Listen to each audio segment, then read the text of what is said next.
Hello everyone, welcome back to the channel. So today I'm going to tell you how to connect a VPN on Android. If you want to connect a VPN on Android, so let's see how can you do this.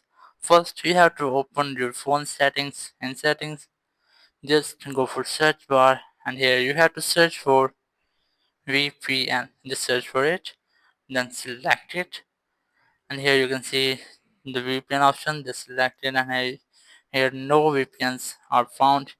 You just have to add manually, or you can directly add this by installing a third-party application, which is an easy way. So just open Play Store app and here just look for any VPN, just search for it VPN and then search it, and here you have to select the VPN which you want. As I'm going to select this one, so just tap on it and then select install, and now wait for the installation of the app. After the installation, you just have to tap on open and here tap on accept, and after accepting it, it will take a time, and after that you'll be able to connect with the VPN.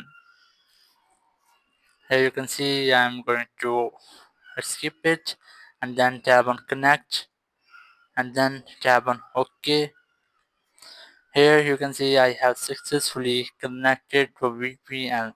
Thank you very much for watching the video. Until next video, bye bye.